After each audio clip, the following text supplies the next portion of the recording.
Hey guys, good morning. Welcome to Wired to Build. So, as I continue reading through 2 Samuel, the story of David, I wish I could continue to talk about his great exploits and just amazing things that he's doing as he's taken over the kingship of Israel and Judah. But things do take a turn for the worst. Actually, things get a little Jerry Springer, if you will. I mean, everything's been going great from now, but what in the next couple of chapters, it goes from murder to brother killing brother, brother raping sister, baby dying, just crazy, crazy, horrible things that happen within David's own family. And now I don't know if this was the root cause of all of this, but this definitely has something to do with it. And this begins in 2 Samuel chapter 11. And here we see the seedling of how everything just goes bad. And you would think it'd be a horrible, horrible decision that David makes right off the bat. But it's actually something so passive that it then leads to David committing adultery, murdering a man, getting somebody pregnant he's not supposed to.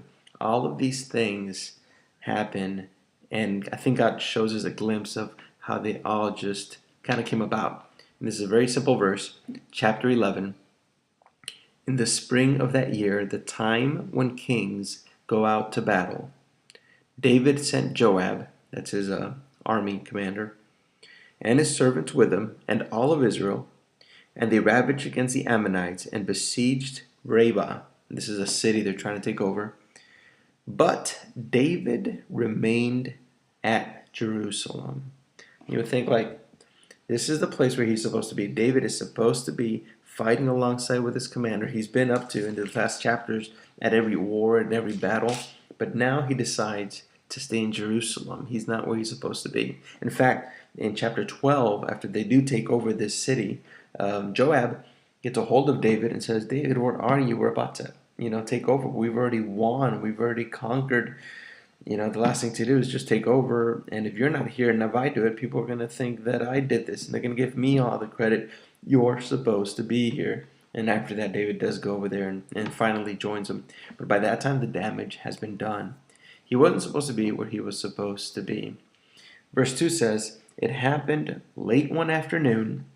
I love the way that it just sets that up. When David arose from his couch, I love that. It just makes him seem so passive, like it's late in the afternoon. He's still sitting on his couch. I could kind of relate actually, of just lazy day, but basically not doing what he's supposed to be doing. And so maybe you know the story, and there's so many details that go into this, but it just starts a snowball effect, escalating, spiraling down. Just it goes nuts. He was walking on the roof in the king's house. He saw a woman bathing. She was very beautiful. He calls her up. He finds out it's somebody's wife. He doesn't care. Sleeps with her. Gets her pregnant. Now he's in trouble. Now he gets hold of Uriah, which is one of his top of fighting men from his elite group of 30.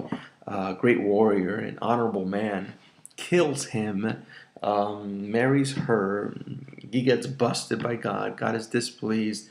God says that, why'd you do this? I gave you everything and you took just what you couldn't have, what didn't belong to you. Curse comes over his house and things just start spiraling down. But it all just came about in a place, this set the stage, in a place where David was, where he was not supposed to be. And it all just went bad from there. This kind of just speaks to me, and maybe it speaks to you, and makes us kind of think about our lives. Are we in a place where we are not supposed to be? Or, better yet, like David should have been in battle. We should be doing something. We're destined, we're wired to do something. We have a real responsibility, a real job, something God has called us to do. Are you doing what you're supposed to be doing? Are you doing that today? And maybe I don't mean like a huge life goal or analyzing your career choices, but just for today, for the responsibilities you have. Are you doing what you're supposed to be doing? Because if you're not, then you're probably setting up the stage to do something you're really not supposed to do. See, there's no middle ground. There's no pause button. Either you're doing what you're supposed to be doing, you're at the right place, the right time, you're advancing, you're making those right decisions, or you're in a place where sooner or later you're just going to go completely the opposite way. See, there's no middle ground, and this has been said many times in many different ways. Even in the Bible, God states things like, either you're for me or you're against me. In different places, He says either you're cold, or you're hot. There's this middle ground. It doesn't exist. It's unappealing. There's no such thing. So, one of my favorite quotes from one of my favorite movies is "Get busy living or get busy dying." You can go one way or another. And of course, Yoda says there is no try, there's just do. You just do. So you're going one way or you're going the other. So today, just ask yourself that question. Am I supposed to be doing something? Am I doing the things that I'm called to do? Or am I just on standby? Because I guarantee you guys, standby is a dangerous place. Don't be on standby. Get going and do what you're supposed to do. You're wired for it. See you guys later. Have an awesome day.